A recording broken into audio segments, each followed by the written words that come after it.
마가복음 10장 32절부터 34절까지 말씀 저와 여러분 한 목소리로 한번 읽어보겠습니다. 시작. 그들은 예루살렘으로 올라가고 있었다. 예수께서 앞장서서 가시는데 제자들은 놀랐으며 뒤따라가는 사람들은 두려워하였다.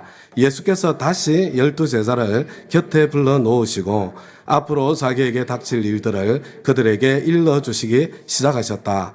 보아라, 우리는 예루살렘으로 올라가고 있다. 인자가 대제사장들과 율법학자들에게 넘어갈 것이다. 그들은 인자에게 사형을 선고하고 이방 사람들에게 넘겨줄 것이다. 그리고 이방 사람들은 인자를 조롱하고 침뱉고 채찍질하고 죽일 것이다.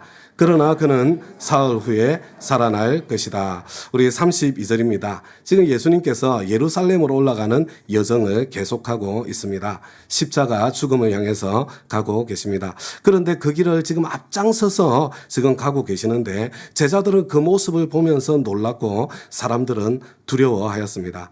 바리새인들을 주축을 하는 권력자들이 이 예수님과 적대적인 상황에서 그렇게 당당하게 올라가시는 모습 가운데 느꼈던 감정이었던 것 같습니다. 예수님께서는 다시 제자들을 곁에 불러 놓으시고 자기에게 앞으로 닥치게 될 십자가 고난과 그리고 부활에 대해서 말씀해 주십니다. 여러분, 지금 십자가에 대해서 몇 번째로 말씀해 주시는 사건인가요? 여러분, 지금 이것이 마가복음에서만 세 번째 예고해 주시는 사건입니다. 이미 두 번을 말씀하셨습니다. 그런데 이번에는 지난번에 비해서 훨씬 더 구체적으로 말씀해 주십니다. 33절을 보세요. 먼저 예수님이 대제사장들과 율법학자들에게 넘어갈 것입니다. 그리고 이 사람들은 예수님께 사형을 선고할 것이고 그 다음에 죽이라고 이방인에게 넘겨줄 것입니다.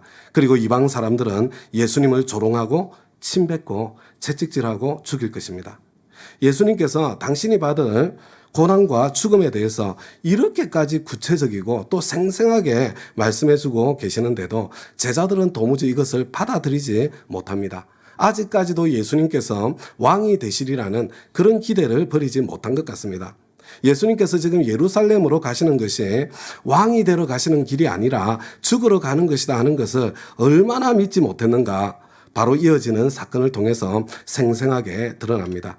먼저 35절을 보세요. 예수님께는 12제자가 있었지만 특별히 3명을 아주 가까운 측근으로 데리고 다니셨는데 요한과 야고보가 그 측근 중에 2사람이었습니다. 그래서 그런지 이들은요, 언뜻 보기에는 정말 금방진 것 같은 그런 요구를 예수님께 하지요. 선생님, 우리가 요구하는 것은 무엇이든지 해주시기를 바랍니다. 밑도 끝도 없는 겁니다. 예수님께서 여기에 대답하십니다. 36절입니다. 너희는 내가 너희에게 무엇을 해주기를 바라느냐?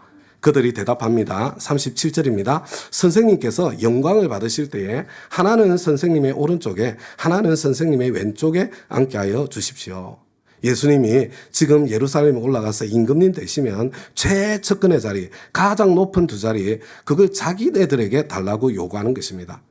여러분, 이 2사람이 지금 요구하고 있는 것을 보면 아직도 예수님께서 정치적인 왕이 되실 것이다, 이런 강렬한 기대를 여전히 가지고 있는 것을 발견할 수 있습니다.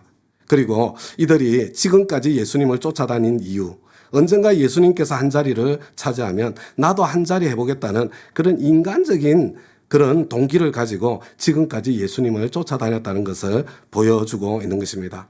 그래서 예수님께서 지금 십자가 고난을 몇 차례나 반복해서 예고해 주시는데도 지금 이런 철없는 소리를 합니다. 정말 답답한 그런 말을 하고 있는 것입니다. 그래도 이들에게는 정말로 단순하고 순진한 믿음이 있는 것 같습니다. 여러분, 지금 예수님은 그냥 무명 청년 목수입니다.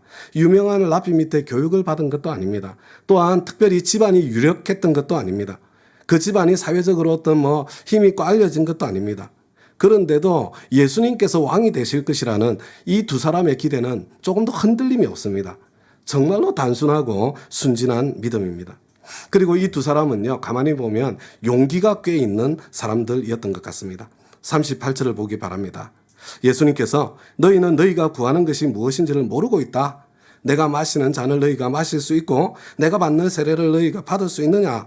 이렇게 물으셨을 때에 그들은 네, 할 수 있습니다. 거침없이 대답합니다. 여러분, 잔은 하나님의 진노를 의미하고 세례는 그 진노에 푹 담근다는 의미입니다.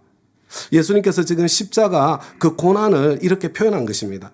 지금 제자들이 예수님께서 예고하시는 십자가 부활 그 진정한 의미는 몰랐을 수 있지만 지금 예수님께서 잔과 세례를 말씀하실 때 이것은 뭔가 굉장히 힘들고 고통스럽고 어려운 일일 것이라는 것 충분히 느낄 수 있고 예상할 수 있었을 것입니다.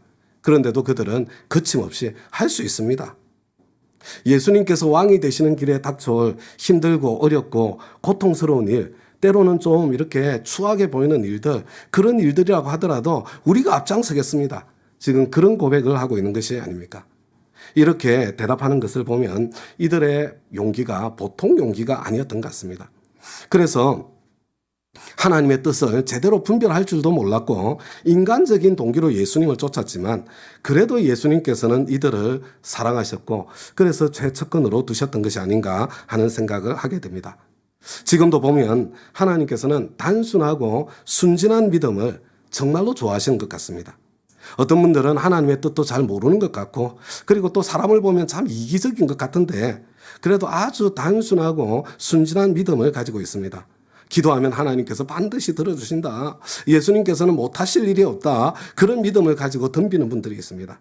그런데 이것저것 따지기를 좋아하는 사람보다 하나님은 그런 사람들을 더 예뻐하시는 것 같습니다. 우리 주위에 보면 신앙생활을 하면서 무대포 같은 그런 용기를 가진 분들이 있지요. 그 일이 얼마나 어려운 일인지도 모르고 자기에게 그럴 만한 능력이 있는지도 제대로 모르고 그렇지만 뭔가 이렇게 던져지면 일단 예 하겠습니다. 한번 해보겠습니다. 그렇게 나서시는 분들이요. 그래서 결국 죽도록 고생하시는 그런 분들 우리 주위에 종종 만나게 됩니다. 그런데 가만히 끝까지 보면요. 하나님께서 이런 분들을 더 사랑하시는 것 같습니다.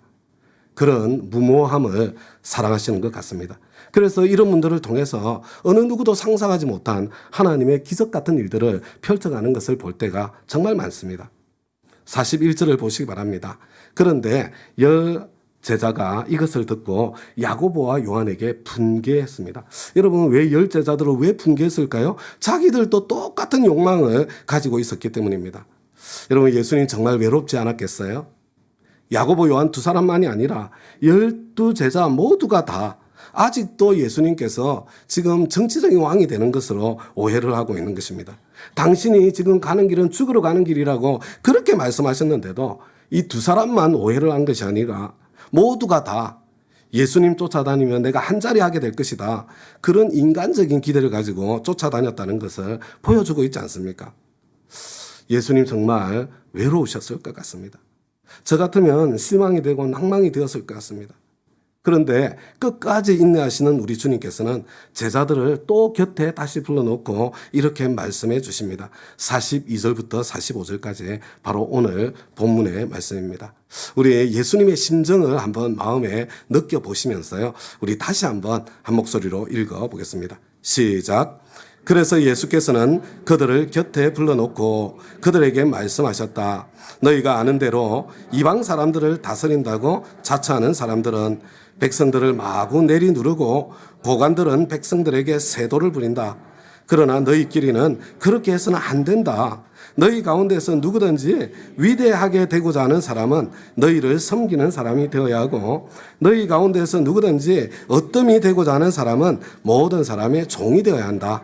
인자는 섬김을 받으러 온 것이 아니라 섬기러 왔으며 많은 사람을 구원하기 위하여 치를 몸값으로 자기 목숨을 내주러 왔다. 여러분 저와 여러분이 너무나 잘 아는 말씀이에요. 가정교회 세축 내기둥 가운데 네 번째 기둥에 해당되는 말씀입니다. 하나님께서 통치하시는 하나님 나라에서는 어떤 사람이 가장 큰 사람인지 그것을 보여주는 말씀이에요. 그런데 여러분 이것은 궁극적으로 예수 따라가는 저와 여러분의 인생 목적이 무엇인가 그것을 명확하게 해주시는 말씀입니다. 저와 여러분의 인생 목적이 무엇인가? 여러분 우리의 인생의 목적은 섬기는 데 있습니다. 따라서 하겠습니다. 인생의 목적은 섬기는 데 있다. 인생의 목적은 섬기는 데 있다. 여러분 크리스찬이라는 단어가요. 크라이스트에 IAN을 붙였잖아요. 여러분 그리스도를 따라가는 사람들이라는 뜻입니다. 저와 여러분 크리스찬 아닙니까? 저와 여러분 예수를 따라가는 사람들 아닙니까? 그런데 예수님께서 인자는 섬김을 받으러 온 것이 아니라 섬기러 왔다. 당신께서 이 땅에 오신 목적이 섬김에 있다고 말씀하시는 것입니다. 여러분, 예수님의 인생 목적이 섬김이었다면 저와 여러분의 인생 목적도 섬김이 되어야 마땅하지 않겠습니까? 인생 목적이 섬기는 것이기 때문에, 그렇다면 어떤 사람이 가장 큰 사람이냐? 많이 섬기는 사람이 큰 사람이다. 어떤 사람이 제일 높은 사람이냐? 가장 많이 섬기는 사람, 가장 낮은 종 중의 종이 지금 가장 제일 높은 사람이다. 지금 이렇게 말씀하고 계신 것입니다. 그래서 저와 여러분 가운데서 이 인생이란 무엇인가? 인생의 목적은 무엇인가? 이런 의문을 품고 계신 분들 혹시 있으시다면요, 오늘 이 말씀을 통해서 분명한 답을 얻으시기를 부탁드립니다. 나는 왜 사는가? 이런 고민을 하시는 분들도 오늘 이 말씀을 통해서 분명한 답을 얻으시기를 부탁드립니다. 저와 여러분의 인생 목적이 무엇입니까? 섬기는 것입니다. 우리가 왜 사는 것입니까? 섬기기 위해서 삽니다. 여러분, 세상 사람들은 인생 목적이 섬기는 게 아니에요. 여러분, 그들은 섬김을 받는 것이 인생 목적입니다. 우리가 왜 돈도 벌고 사업도 크게 하고 지위도 높아지기를 원합니까? 그러면 그럴수록 내가 부릴 수 있는 사람, 나를 섬길 수 있는 사람 늘어나기 때문 아닙니까? 여러분, 정치인들이 출마할 때마다 다 섬기기 위해서 출마합니다. 그렇게 말합니다. 그런 섬기기 위한 마음이 전혀 없게 하겠습니까마는 그것이 주된 동기다, 이렇게 믿는 사람 아마 아무도 없을 것입니다. 세상 사람들이 왜 높아지기를 원하는가? 여러분, 예수님께서는 너무나 잘 알고 계십니다. 42절을 보세요. 너희가 아는 대로 이방 사람들을 다스린다고 자처하는 사람들은 백성들을 마구 내리누르고 고관들은 백성들에게 세도를 부른다. 그러나 너희끼리는, 나의 제자들, 너희들은 그렇게 해서는 안 된다. 여러분, 한번 보세요. 정권이 또 바뀌지 않았습니까? 정권이 바뀌면 언제나 새로운 나라를 만들어 보려는 그런 시도를 합니다. 여러분, 정권이 아니라 담임 목사만 바뀌어도, 그리고 우리 교회는 장로님들이 당회가 1기 당회, 2기 당회, 3기 당회, 제가 이제 3기 당회를 거쳐서 4기 당회를 하고 있는데요. 그죠? 당회만 바뀌어도, 여러분, 당회까지 아니고요, 우리 청년부 회장만 새로 뽑아 놓아도 여러분 지금 막 뭔가 바꾸어 보려는 그런 마음이 아주 충만하게 되는 거죠. 정부 기구도 개편해보고 사람도 새로운 사람을 임명해보고 세상을 고쳐보려는 여러 가지 노력과 시도를 하게 됩니다. 저는 그런 시도들이 성공하기를 바랍니다. 그러나 그렇게 잘 안 되는 것 같습니다. 여러분, 세상이 바뀌기 위해서는 먼저 사람이 변해야 됩니다. 사람이 바뀌지 않는 한은 아무리 법을 바꾸고 아무리 제도를 바꾸어도 여러분 빠져나갈 사람 다 빠져나가고 안 되게 되어 있는 것입니다. 정말 세상이 바뀌기 위해서는 섬김을 받으려는 사람들이 아니라 진짜 섬기는 마음으로 살려는 분들이 여러분 높은 자리, 중요한 자리, 책임 있는 자리를 차지해야 되는데, 여러분 하나님 모르는 사람들이 남들한테야 섬겨야 된다 이렇게 말하기는 쉽지만 자기 자신이 정말로 섬기는 삶을 살아야 되겠다, 정말 그런 결심 정말로 할까요? 내가 섬김을 받지 않고 섬기는 삶을 살려면 여러분 의식 구조가 철저하게 변화되어서 내 이웃이 나를 위해서 존재한다는 그런 생각에서 벗어나서 내가 이웃을 위해서 존재한다, 이렇게 의식 구조 자체가 바뀌어야 되는데, 하나님도 모르고 예수님도 모르고 이 세상이 전부인 사람들이 무엇 때문에 내가 이웃을 위해서 존재한다, 그런 엄청난 생각을 할 수 있겠습니까? 사람이 바뀌지 않으면 세상 바뀌지 않습니다. 그래서 만일 세상에 소망이 있다면 그것은 정말 예수님 따라가는 그리스도인들에게 달려있는 것입니다. 삶의 목표가 무엇인지 분명하게 아는 그리스도인들, 나의 삶의 목표는 섬기는 것이다.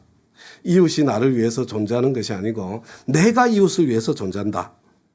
하나님이 주신 분명한 인생의 목적, 나를 세상에 보내신 하나님의 목적, 나를 이 세상에 태어나게 하신 내 인생의 목적을 분명하게 깨달은 사람, 여러분 이런 사람이 있어야만 그들이 세상을 바꿀 수 있고 살맛나는 세상을 만들 수 있는 것입니다. 그런데 다음 가족 여러분, 이거 교회에서도 잘 안 되지 않습니까? 교회는커녕 부부 사이에서도 잘 안 되지 않나요? 우리 기독교인들조차도 잘 안 될 때가 많지 않습니까? 삶의 목적에 아직도 혼동이 있습니다. 그래서 우리가 교회도 다니고 스스로 나는 예수 따라가는 크리스찬입니다 이렇게 말하지만 아직도 삶의 목적은 섬기는 것보다는 섬김을 받는 것, 내가 남을 위해서 존재한다기보다는 이웃이 나를 위해서 존재하기를 그것을 기대하고 요구하는 것. 그러니까 기독교인들은 많은데 왜 세상은 변하지 않느냐, 세상은 왜 이 모양 이 꼴이냐, 그런 소리를 들을 수밖에 없는 것입니다. 예수 믿는다고 하지만 의식 구조는 세상과 똑같으니까. 여러분, 예수 간 믿은 우리 초신자분들이 어쩔 수 없지만 예수 믿은 지 10년 되고 20년 되고 30년 되신 분들이 여러분 그 정도 되었으면 이제 교회를 생각할 때 어떻게 하면 우리 교회를 통해 주님을 더 잘 섬길까? 어떻게 하면 우리 교회를 통해 이웃을 더 잘 섬길까? 그런 차원에서 생각을 할 수 있어야 되는데 아직도 목사님 설교를 얼마나 잘하냐? 이 교회는 좋은 프로그램이 얼마나 있냐? 이 교회는 자녀 교육은 얼마나 잘하냐? 그죠? 중심이 뭐예요? 교회가 내 필요를 얼마나 잘 채워주느냐? 이 교회에 나에게 무슨 이익이 있느냐, 그런 관점으로 아직까지도 교회를 생각하고 있으니 여러분 이것은 얼마나 안타까운 일입니까? 섬김을 받으려 하지 말고 섬겨야 되고, 이제는 내가 이웃을 위해서 존재한다는 이런 의식 구조에 근본적인 변화가 있어야 하는데 이것이 이루어지지 않아서 지금 예수 믿은 지 10년, 20년, 30년 되어도 여전히 자기중심적인 이기적인 신앙의 자리에 머물러 있지 않습니까? 이제 우리가 신앙생활을 어느 정도 했으면 이제는 내가 주님을 위해서 무엇을 할까? 좀 이렇게 관점이 바뀌어야 되는데 지금까지도 하나님께서 나에게 무슨 복을 주실까? 하나님께서 내 기도에 어떻게 응답하실까? 이기적이고 자기 중심적인 그런 의식 구조에 머물러 있으니 여러분 우리 주님 마음이 얼마나 답답하시겠습니까? 이웃이 나를 위해서 존재한다 이 정도가 아니라 하나님조차도 나를 위해서 존재한다.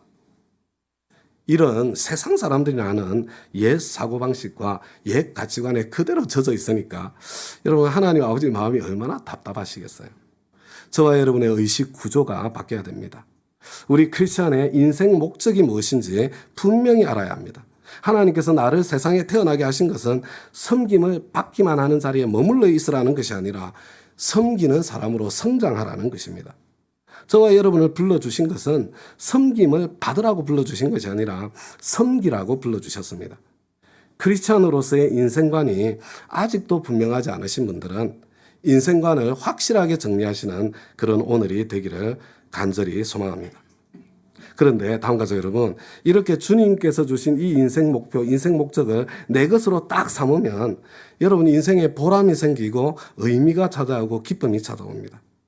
내가 이제 그런 인생관을 갖고 살면 여러분 사업을 해도요, 사업이 전혀 달라집니다.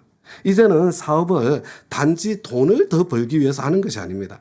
사업하는 목적이 이제부터는 어떻게 하면 내가 다른 사람에게 이웃에게 꼭 필요한 가장 좋은 물건을 가장 값싸게 가장 신속하게 소비자에게 공급할 수 있겠는가, 여러분 섬기는 것이 목적이 됩니다. 그래서 이유는 내가 받아야 될 섬김에 대한 당연한 보상으로 찾아오게 되는 것입니다. 여러분 섬김의 자세로 살게 되면 직장생활도 이제는 단지 먹고 살기 위해서 입에 풀칠하기 위해서 돈벌이 나는 그런 현장이 아닙니다. 어떻게 하면 내가 내 상사를 한번 섬겨줄까? 어떻게 하면 내가 내 밑에 있는 사람을 좀 돌봐줄까? 어떻게 하면 내 동료들 내가 밟고 일어서는 것이 아니라 성공시켜줄까? 여러분 직장이 섬김의 현장이 되는 것입니다. 그러면 나는 내 섬김의 당연한 보상으로 나의 직장생활도 오히려 성공적이고 행복하게 되는 것입니다. 여러분 부부관계도 마찬가지입니다. 이제는 남편이 나를 사랑해주지 않는다, 아내가 내 말을 듣지 않는다, 순종하지 않는다, 티격태격할 필요가 없습니다. 아내는 남편이 나를 얼마나 더 사랑해 주느냐 이것보다는 어떻게 해서든지 내가 남들보다 먼저 내 남편을 존중하고 순종해 주는 섬김을 통해서 남편을 내 집안에서도 자식들에게도 내 집 밖에서도 존경받는 지도자로 리더로 만들어주는 것, 그게 부부 생활의 목표가 될 것이고, 남편은 아내가 얼마나 나를 존중해 주느냐보다는 어떻게 해서든지 내가 내 사랑하는 아내를 섬겨서 아내가 가지고 있는 모든 장점을 마음껏 발휘할 수 있도록 길도 열어주고 내 아내를 여러 여자들 중에 가장 행복한 여자로 만들어주겠다. 이것이 부부 생활의 목적이 될 것이고, 여러분 그러면 자동적으로 그 가정 행복해지지 않겠어요? 나에게도 행복이 따라오지 않겠습니까? 우리가 삶의 목표를 분명히 알아야 됩니다. 하나님께서 우리를 서로 섬기라고 보내주셨는데 반대로 서로 섬김을 받으려고만 하니까 갈등만 깊어지고 행복은 사라져버리고 만 것입니다. 여러분 김동호 목사님이라고 아마 이 목사님의 설교를 좋아하시는 분들이 우리 교회도 들어 계실 것입니다. 지금 연세도 드셨고 암으로 투병하고 계시기도 하시지만요. 이분이 청년들에게 인기가 굉장히 많으셨어요. 청년들에게 큰 영향을 끼쳤습니다. 그런데 이분이 설교할 때 자주 하신 말씀이에요. 너희들 열심히 공부해라. 공부 열심히 해서 최고 학부까지 공부를 하고 고시도 빨리 붙고 그래서 대한민국에서 뇌물 많이 들어오는 자리는 너희들이 다 차지해라. 뇌물 많이 들어오는 자리는 너희들이 다 차지하고 난 뒤에 너희들은 뇌물 받지 말아라.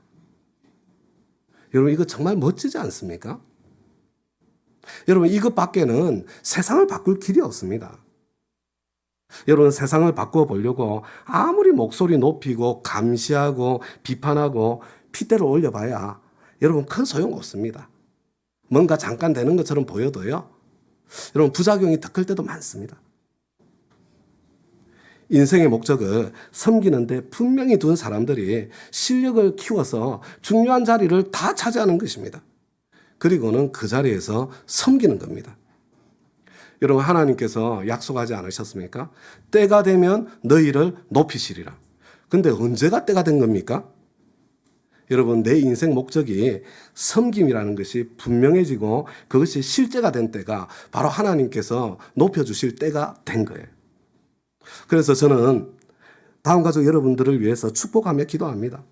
주님 우리 다음 교회 가족들 빨리 그 때가 오게 해주십시오. 그래서 주님 마음껏 높여주십시오. 사업을 해도 하나님 크기로 좀 키워주십시오. 땅을 정복하게 해주십시오. 직장에서 형통하게 해주시고 승진하게 해주십시오. 높은 자리를 차지하게 해주십시오.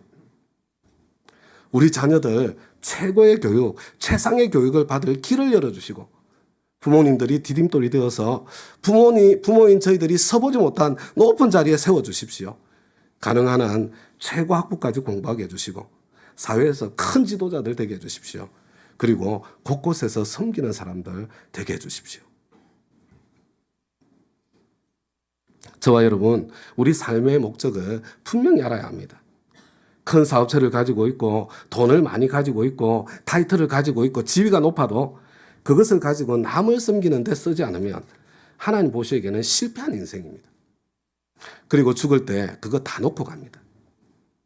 저와 여러분 아무리 낮은 자리에 있고 가진 것이 없다고 하더라도 저와 여러분이 지금 나에게 있는 작은 것을 가지고 섬기는 삶을 살면 여러분 하나님 보시기에 성공한 인생을 살고 있는 것입니다.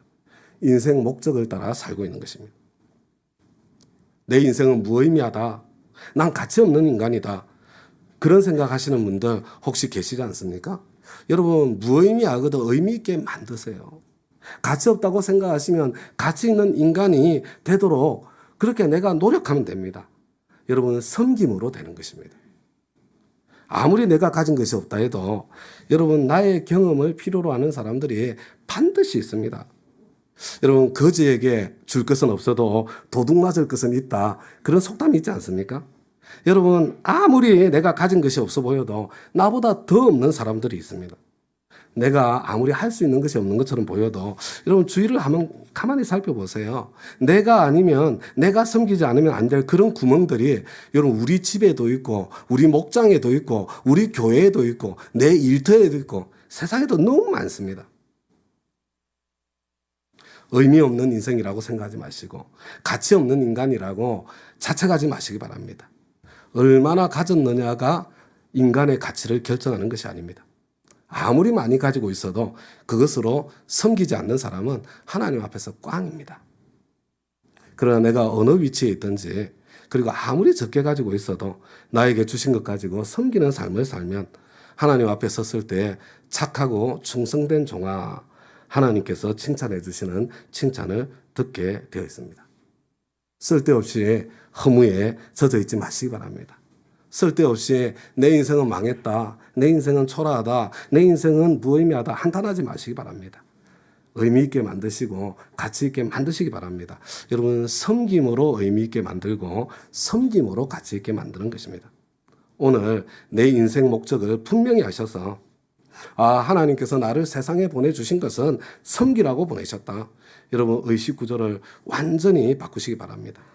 주위 사람이 나를 위해서 존재한다고 생각하는 이게 우리 무의식 안에 깊이 새겨져 있는 의식 구조거든요. 여기에서 벗어나서 이제는 내가 이웃을 위해서 존재한다. 그래서 하나님 앞에 섰을 때에 칭찬 듣는, 보람 있는, 의미 있는 삶을 사시는 저와 여러분이 다 되시기를 우리 주님의 이름으로 축원합니다. 그런데 다음 가족 여러분, 우리가 섬기려고 하면 희생이 따릅니다. 따라서 하겠습니다. 섬김에는 희생이 따른다. 섬김에는 희생이 따른다. 여러분, 예수님께서 저와 여러분을 섬기시기 위해서 어떤 희생을 치르셨습니까? 45절 말씀을 보시기 바랍니다. 우리 주님께서는 자기 목숨까지 희생해 주셨습니다. 여러분, 오직 섬기는 것을 목적으로 이 세상에 오신 우리 주님이시잖아요. 거짓말 한 번 하신 적이 없으시고 남에게 해코지를 하거나 피해를 끼친 일이 한 번도 없으신 우리 주님이신데 여러분, 십자가의 고난, 십자가의 희생까지 치르지 않으셨습니까? 그러니까 저와 여러분도 이 세상에서 이웃을 섬기며 살고자 할 때 여러분, 애매한 고난, 말도 안 되는 희생 따를 수 있다는 것, 그거 각오해야 됩니다. 여러분, 많은 분들이 섬김의 삶을 살지 못하는 이유가 바로 이것 때문입니다. 희생이 두렵기 때문입니다. 손해가 두렵기 때문입니다. 고난이 두렵기 때문입니다. 그러나 우리가 희생과 손해와 고난을 각오하지 않으면 우리는 섬김의 삶을 시작할 수가 없습니다. 여러분, 우리가 정말 내 사업을 섬김의 장으로 만들겠다. 여러분, 그렇게 하면요, 처음에는 이익이 떨어질 수 있어요. 손해가 날 수도 있습니다. 우리가 정말 내 직장, 내가 섬김의 장으로 만들려고 그렇게 마음을 먹으면요, 영악한 내 동료가 나보다 먼저 승진할 그런 일이 일어날 수 있습니다. 여러분, 저와 여러분이 우리의 대인관계를 섬김으로 해나갈 때 고마워하기보다는 오히려 나를 깔보고 오히려 나를 이용해 먹고 무시하고 조롱할지도 모릅니다. 여러분, 우리 주위를 둘러보세요. 착한 사람 제대로 대우하지 않잖아요. 착한 사람 오히려 참 이렇게 함부로 대하는 경우가 얼마나 많습니까? 저와 여러분도 그렇지 않아요? 깐깐한 사람은 신경 써서 대하지만 착하고 섬기는 사람은 아무렇게나 대할 때 얼마나 많습니까? 여러분, 이것이 섬길 때 치르는 대가입니다. 그러나 하나님께서는 결국에는 잘되게 해주시는 것을 저는 믿습니다. 여러분, 그렇게 사업하면 처음에는 손해볼 것 같지만 여러분 한번 보세요. 그렇게 기업하는 기업이 결국은 위대한 기업으로 성장하게 되는 겁니다. 직장 생활에서도 처음에는 내가 좀 승진이 늦어지는 것처럼 보이지만 여러분, 언젠가는 그 직장에서 없어서는 안 될 사람이라고 그렇게 알아주는 그때를 만나게 되는 거예요. 여러분, 대인관계도 마찬가지입니다. 여러분, 우리가 섬기려고 하면 오히려 자기가 잘나서 그런 줄 알고 나를 이용해 먹고 깔보고 무시하는 일이 일어날 수 있지만 여러분, 중간에 포기해서 그래요. 이왕에 섬기기로 작정했으면 끝까지 섬기시기 바랍니다. 그러면 끝에 가면요, 반드시 존경이 되돌아오게 되어 있습니다. 하나님께서 반드시 이렇게 해주신다는 거 어떻게 아느냐? 여러분, 예수님을 그렇게 해주셨기 때문이에요. 우리가 섬김의 삶을 사는 것은 예수님의 길을 따라가는 것입니다. 여러분, 예수님께서 섬김의 길을 걸어가셨을 때 그 결과가 어떻게 되었습니까? 한 장 넘겨서 빌립보서 2장 6절에 보면요, 그는 하나님의 모습을 지니셨으나 하나님과 동등함을 당연하게 생각하지 않으시고 오히려 자기를 비워서 종의 모습을 취하시고 사람과 같이 되셨습니다. 그는 사람의 모양으로 나타나셔서 자기를 낮추시고 죽기까지 순종하셨으니 그 십자가에 죽기까지 하셨습니다.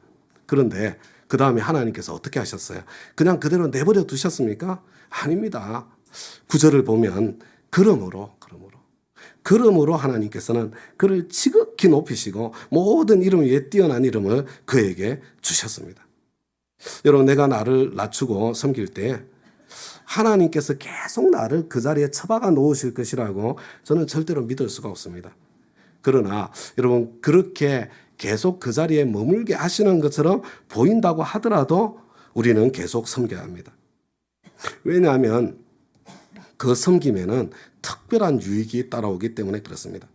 저와 여러분, 우리 지난번 부자 청년에 대한 설교, 그게 바로 오늘 본문 앞에 있는 마가복음 본문이거든요. 이 부자 청년의 설교에서 말씀드린 것처럼 자꾸 잃는 것만 생각하지 마시고 얻는 것을 생각할 수 있기를 바랍니다. 여러분, 섬길 때 무슨 유익이 따르느냐? 여러분, 섬길 때 옳은 유익이요. 여러분, 저와 여러분이 섬길 때 오는 첫 번째 유익은 여러분 마음이 편한 것입니다. 따라서 해보겠습니다. 섬기기로 작정하면 마음이 편하다. 섬기기로 작정하면 마음이 편하다. 여러분, 우리 마음에 찾아오는 갈등이나 섭섭함, 이거 다 어디에서 오는 겁니까? 여러분, 섬김을 받지 못해서 오는 겁니다. 아내는 남편이 내가 기대하는 섬김으로 사랑해주지 않아서 마음이 속상한 거예요. 남편은 아내가 내가 아내에게 기대하는 그 섬김, 나를 존중해주지 않고 순종해주지 않아서 마음이 속상한 겁니다. 왜 그렇게 우리 마음이 섭섭합니까? 나는 저 사람한테 할 만큼 해준 것 같은데 저 사람은 전혀 고마울 줄도 모르고 내 섬김은 끝이 없을 것 같고 저 사람은 보답할 줄도 모르는 것 같고 그래서 무시당한 것 같고 그래서 속상한 것 아닙니까? 그런데 여러분 인생 목적을 섬김을 받는 데 두지 않고 섬기는 데 두면 여러분 마음이 편해집니다. 마음이 편해져요. 여러분 어떤 사람이 나를 무시하는 말을 해도 내가 섬김을 받으려고 하니까 기분이 나쁜 거지. 아, 나는 주님 앞에서 큰 사람이 될 거야. 그러니까 나는 종 중에 종이 되는 섬기는 사람이 되기로 결심했어. 여러분 그러면요 마음이 편해집니다. 여러분 종한테 심한 소리 하는 거 당연하지 않습니까? 종에게는 더 심하고 더 나쁘게 말할 수도 있는데 근데 그 정도만 해준 거 고맙지요. 물론 저도 그렇게 살지는 못하지만 여러분 그렇게 마음을 딱 정하고 나니까요. 웬만해가지고는 뭐 밤잠을 설칠 일, 가슴 아리를 하는 일, 여러분 그런 일 웬만해가지고는 저한테 없습니다. 최근 뭐 몇 년 동안 10년도 넘게 그런 일이 한 번도 없어요. 저에게는. 마음이 편해요. 여러분 제가 목회가 행복하다, 뭐 편하다 이렇게 말씀드리는 이유가 바로 그것 때문이에요. 이미 오래전에 섬기기로 종이 되기로 결정을 했기 때문에 그런 거예요. 섬김을 받으려고 하다가 그게 안 되니까 그렇게 마음이 힘든 거예요. 섬기려고 마음을 딱 먹고 나니까 정말 마음이 편합니다. 섬길 때 무슨 유익이 따르느냐? 여러분 섬길 때 오는 첫 번째 유익은 마음이 편하다. 여러분 두 번째 유익은요. 예수를 닮는다. 우리 따라서 하겠습니다. 섬길 때 우리는 예수를 닮는다. 섬길 때 우리는 예수를 닮는다. 여러분 우리는 누구나 다 예수를 더 닮기 원합니다. 그죠? 우리 새해 기도 제목도 예수님 더 닮고 싶어요. 뭐 이런 새해 기도 제목 적으신 분들 계시죠? 그런데 저와 여러분 어떻게 예수를 더 닮아갈 수 있을까요? 여러분 많은 분들이요 성경 공부를 하면 예수를 닮는 줄 생각을 합니다. 여러분 우리가 예수를 닮기 위해서 성경 공부가 반드시 필요한 것은 사실인데요. 그러나 성경 공부했다고 다 예수님 닮아가는 것이 아닙니다. 여러분 성경 공부 많이 해가지고 바리새인 된 사람들도 많이 있습니다. 성경 공부를 통해서 바리새인 될 가능성도 큰 거예요. 여러분 삶 가운데에 여러분 섬김의 모습 없이 섬기는 자리는 이리저리 다 피하면서 성경 공부만 열심히 하시는 분들 여러분 조심하셔야 됩니다.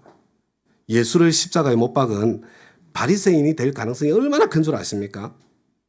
여러분 예수님을 닮는 주된 통로는 성경 공부가 아닙니다. 섬김입니다. 섬김. 희생의 대가를 치러가며 몸이 피곤하도록 섬겼음에도 감사하는 소리는커녕 싫은 말 들어가면서 여러분 그 상황 속에서 그저 예수님의 마음을 깊이 느끼고 배워가게 되고 그런 상황 속에서도 예수님 흉내를 내면서 여러분 예수님을 점점 닮아가게 되는 것입니다. 섬길 때 무슨 유익이 따르느냐? 여러분 섬길 때 오는 첫 번째 유익 마음이 편하다. 섬길 때 오는 두 번째 유익 예수를 닮는다. 여러분 섬길 때 오는 세 번째 유익은요 세상을 바꾼다. 우리 따라서 하겠습니다. 섬김으로 우리는 세상을 바꾼다. 섬김으로 우리는 세상을 바꾼다. 여러분, 우리 크리스찬들이 모두 인생 목적을 섬김에 분명하게 두고 살면 여러분, 그때부터 비로소 우리가 세상의 빛과 소금 노릇을 하기 시작하게 되는 겁니다. 여러분, 의식 구조가 완전히 그렇게 변하지 않고서는요, 천하에 없어도 우리는 세상의 빛과 소금으로 살 수 없습니다. 그러나 우리가 섬김을 받으려 하지 않고 오히려 섬기고 내 이웃이 나를 위해서 존재한다는 그런 무의식적인 생각에서 벗어나서 내가 이웃을 위해서 존재한다. 여러분, 그런 의식을 가지고 살 때부터, 바로 그때부터 여러분, 우리 가까이, 내 가까이 주위에서부터 어둠이 조금씩 물러가기 시작하는 겁니다. 여러분, 빛이 비치기 시작하는 거예요. 부패의 악순환이 우리로 인해서 속도가 점점 느려지고 멈추어지고 마침내 선순환이 이루어지는 그런 일이 일어나게 되는 것입니다. 여러분, 섬김이 인생 목적인 크리스찬들이 사회 이곳저곳에서 이런 일 저런 일, 큰 일 작은 일을 하면서 여러분, 이게 누룩처럼 되는 거예요. 깜깜했던 사회가 밝아지고 썩어져가는 사회의 부패가 멈추고 여러분, 세상이 변화되기 시작하는 것입니다. 우리 가운데, 우리 가족들 가운데 그렇게 세상을 바꿔온 분들이 많이 계세요. 우리 식구들 중에는. 섬길 때 무슨 유익이 따르느냐? 섬길 때 오는 첫 번째 유익, 마음이 편해요. 정말 편합니다. 두 번째 유익, 예수를 닮아갑니다. 그때 진정으로 닮아가는 거예요. 여러분, 세 번째 유익, 여러분, 세상을 바꿉니다. 누룩처럼 세상이 바뀌는 거예요. 그리고 섬길 때 오는 네 번째 유익, 하나님으로부터 오는 상이 있습니다. 여러분, 회사에서도 뭐 중요한 출장을 다녀온다든지 뭐 중요한 프로젝트를 완수하면 여러분, 보너스를 주든지 승진을 시켜주지 않습니까? 하나님께서 우리를 세상에 출장 보내주신 그 인생 목적이 섬김이라고 하셨는데, 우리가 예수님의 뒤를 따라서 섬기는 것을 인생 목적으로 살다가 하나님 앞에 섰을 때 여러분, 하나님께서 그냥 두시겠어요? 거기에 상이 없겠습니까? 바로 이 상을 위해서 예수님도 고난을 참으셨고, 바로 이 상을 위해서 베드로도 바울도 야고보도, 부족하지만 저도 여러분들도 바로 그 상을 위해서 예수님처럼 섬겨보려고 나름대로 애를 쓰고 있는 것 아닙니까? 삶의 목적이 좀 희미하신 분들, 삶의 무의미를 느끼고 허물을 느끼고 뭔가 비어있는 것 같은 그런 허전함을 느끼시는 분들, 오늘 답을 찾으셨기를 바랍니다. 삶의 목적을 찾지 못하면 여러분, 무의미와 허무에 시달리게 되어 있습니다. 쌓아놓는 것, 더 많이 쌓는 것, 삶의 목적 아닙니다. 여러분, 섬기는 것이 삶의 목적입니다. 나는 열심히 지금 종교 활동을 하고 있는데 나에게는 왜 하늘 복이 내리지 않고 내 축복의 문이 닫혀 있는 것처럼 이렇게 느껴지나, 그런 분들이 계시면요, 여러분, 오늘 그 이유를 분명하게 발견하시기 바랍니다. 여러분, 때가 되어야 높여주세요. 인생 목적이 바뀌어야 됩니다. 오늘 삶의 목적을 분명히 하시고, 오늘 이 시간부터 이제 이웃이 나를 위해서 존재하는 것이 아니라 내가 이웃을 위해서 존재한다. 주님이 주신 인생 목적을 그렇게 잘 이루면서 살아가시다가 하나님 앞에 갔을 때 큰 상을 받게 되는 그런 저와 여러분 다 되시기를 우리 주님의 이름으로 축원합니다.